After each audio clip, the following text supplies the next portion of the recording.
We've seen numbers hit the markets this morning. Equities numbers, I've just been through and unpacking those in quite a bit of detail. What did you make overall of those figures released? Thank you very much, Alishia. I'm really happy to be here. It's a very exciting period for us because we are now in the reporting season in our market, which is very good, and especially noting what you've just observed about whatever is happening in the political scenario. Looking at the numbers, Equity Bank has done fairly well. It's still operating in the single-digit growth, which is okay and acceptable. And two notable things about Equity and even Barclays is the fact that their dividend per share has grown, which is very good for the shareholders, as well as the profitability. Single-digit, double-digit is very welcome now. Well, we were just unpacking Equity Bank and saying that profit before tax rose there 5%. Looking at Barclays, though, profit before tax up 12% on that end. Comparatively speaking, and on the surface, things look good. But important to highlight is that Barclays had taken a pretty conservative approach to tackling the markets through the economic downturn, right?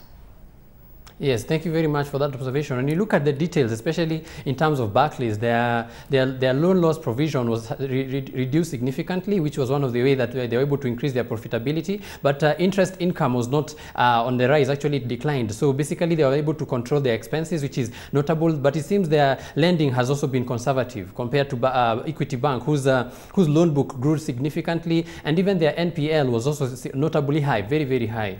What have you made of that strategy out of Barclays to ratchet down on the hatchets? Because it puts them in a trickier position moving forward, where, as we've seen now, Equity Bank has made steady progress in expanding its branch network, not only in Kenya, but regionally as well.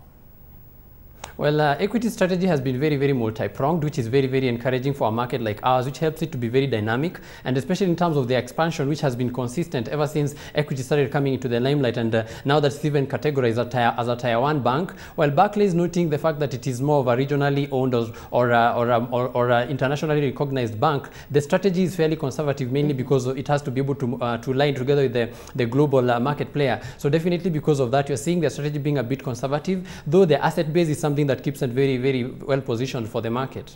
Let's take a look at Equity Bank here, and you know, your impressions of them moving forward. Was it good to actually, for them, without that international brand, brand recognition, was it a good move for them to actually expand their roots as aggressively as they have?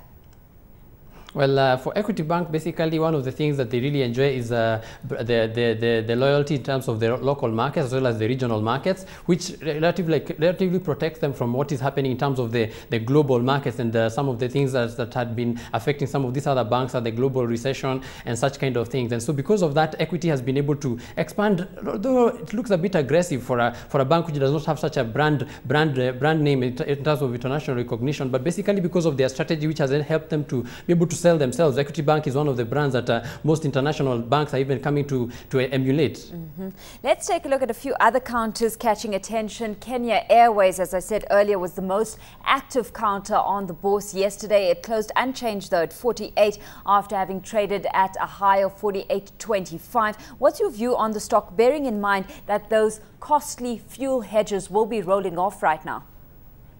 Well, thank you very much, Alishia, for that observation. And I also agree with you in terms of Kenya Airways and the demand for that share, which is fairly good. Most of that demand you're seeing basically coming from foreign investors. And that also shows a bit of confidence, because we've been seeing a lot of retail selling over the last few days, mainly because of this political environment. So with foreigners keeping on buying into some of the stocks like Kenya Airways, which we know can also be affected by such political instability, so it's showing a bit of confidence on the counter. But specifically in terms of Kenya Airways and the profit growth as well as projections, their year end is in March, which basically creates a bit of an interest in terms of how they're going to be performing. And basically because of the first half of the announcement, which was not very good, I guess most people are looking at it in terms of a major turnaround in terms of the profitability.